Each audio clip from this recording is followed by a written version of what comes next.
खुश आमदीद नाज़रीन।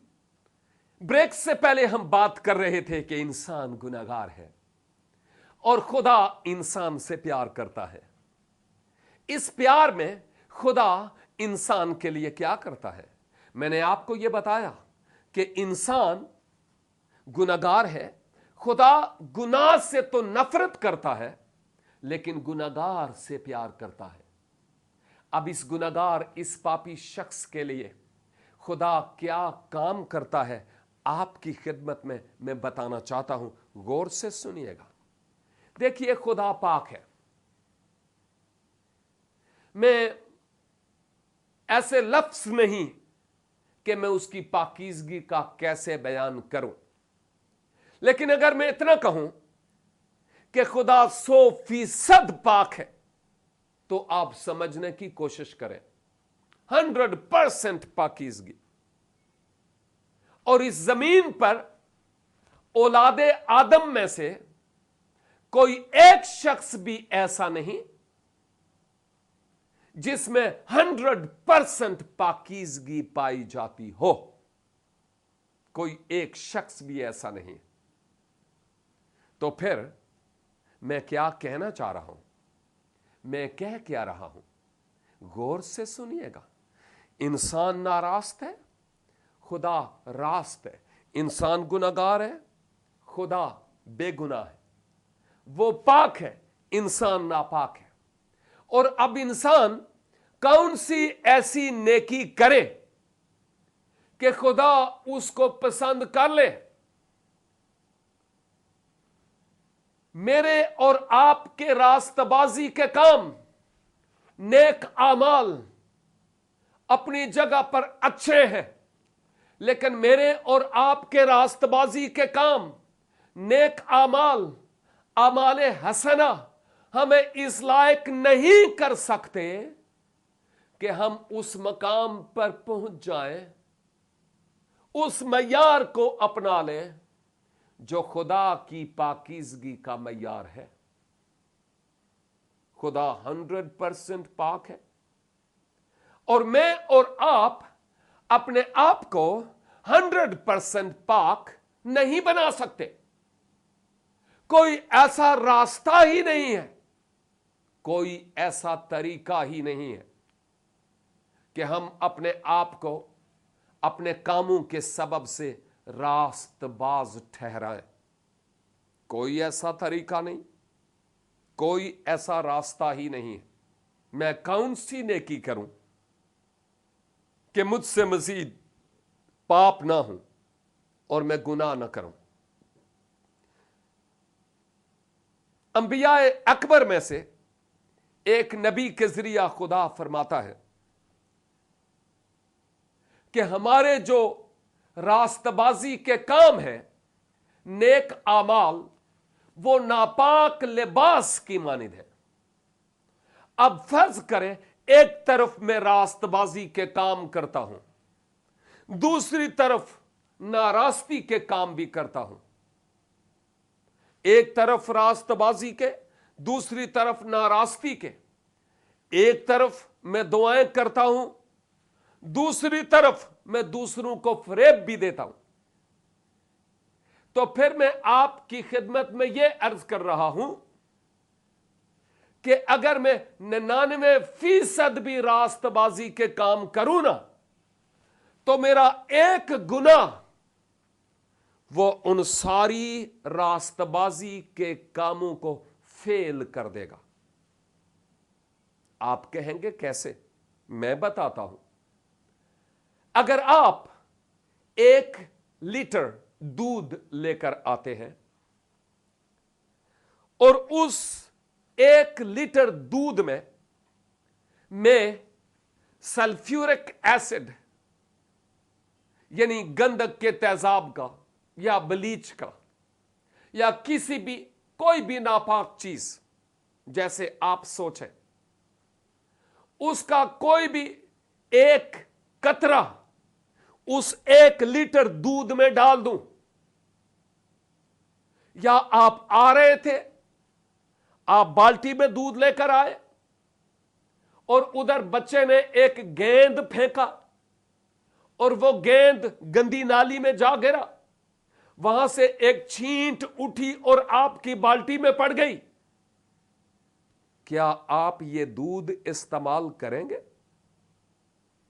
एक ही तो छींट पड़ी है ना, क्या हो गया, करेंगे इस्तेमाल? भाई मैं तो नहीं करूंगा, मैं नहीं करूंगा, और ना ही मैं समझता हूं कि आप करेंगे, क्योंकि आपका दूध अभी खराब हो गया, नापाक, अभी वो पीने के लायक नहीं, इस्तेमाल के लायक नहीं। और हम अगर इतने सियाने और समझदार हैं कि एक कतरा नापाकी का पड़ने से सारा दूध खराब हो गया,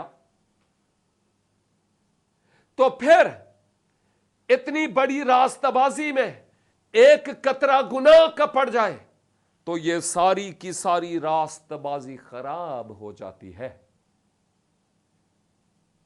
हमारी अपनी रास्तबाजी किसी काम की नहीं है। हम अपनी नेकियों और रास्तबाजियों के सबब से रास्त ठहर नहीं सकते। बहुत साल पहले मैं इस भेद से नावाकिफ था। मैं अपनी रास्तबाजी के कामों पर भरोसा करता था, और अगर आप मुझसे पूछते कि ठीक है, अगर तू आज मर जाए तो मरने के बाद तू कहां जाएगा, मेरे पास कोई जवाब नहीं होता कि मैं कहां जाऊंगा, कोई जवाब नहीं। मुझे पता था मैं जहन्नम में जाऊंगा। लिहाजा आप धोखे में ना रहिए। आपका कोई रास्तबाजी का काम ऐसा नहीं जो आपको कुर्बे इलाही में ले जा सके। आपको खुदा की तरफ देखना है, और मैं आपको यह बताना चाहता हूं, जो बाइबल मुकद्दस का खुदा है वो खुदाए मोहब्बत है। और मैंने कहा खुदा मोहब्बत में इंसान के लिए कुछ करता है। जैसे वो अपना मी नेकों और बदों पर बरसाता है, उसकी मोहब्बत भी तमाम लोगों के लिए है। क्या हिंदू, क्या सिख, क्या मसीही, क्या मुसलमान, धैर्य इश्तराकियत के मानने वाले तमाम लोगों के लिए खुदा की मोहब्बत यकसा है। और खुदा इस मोहब्बत में गुनाहगार शख्स के लिए कुछ करता है, उसके लिए कुछ इंतजाम करता है। मसलन अगर आपके कोई रिलेटिव हों जो पंजाब में हों और आप अपने बेटे की शादी में उनको बुलाना चाहते हो, और ये बेटे के एक ही मामू जी हों और वो लाहौर में हों, और आप उनको बुलाना चाह रहे हैं कि वो शादी में आए। मामू जी बेचारे गरीब हैं, उनके पास इतने पैसे नहीं है, कल शादी है, अभी तक वो लाहौर में है, और आप सोचते हैं कल सुबह उनको यहां होना चाहिए, तो आप क्या करेंगे? भाई मोहब्बत कुर्बानी मांगती है। आपको मामू जी को कराची लाने के लिए कुछ करना पड़ेगा, आपको अपना बोझा खोलना पड़ेगा। जाएंगे आप, ट्रैवल एजेंट से टिकट बुक करवाएंगे, अपनी पॉकेट से उनके टिकट के पैसे देंगे, और वो टिकट आप अपने मामू जी को भेजेंगे।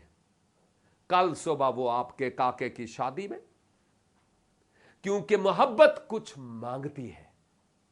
और यही एक अहम तरीन मिसाल है जो मैं आपको बता रहा हूं कि खुदा मोहब्बत है, और वो गुनाहगार इंसान के लिए एक खास प्लान बनाता है, एक खास मंसूबा बनाता है, जो आदम के वक्त से उस प्लान और मंसूबे का जिक्र करता चला आया, और आज तक वो चाहता है उस प्लान के बारे में दूसरे लोगों को बताया जाए, उस मंसूबे के बारे में दूसरे लोगों को बताया जाए।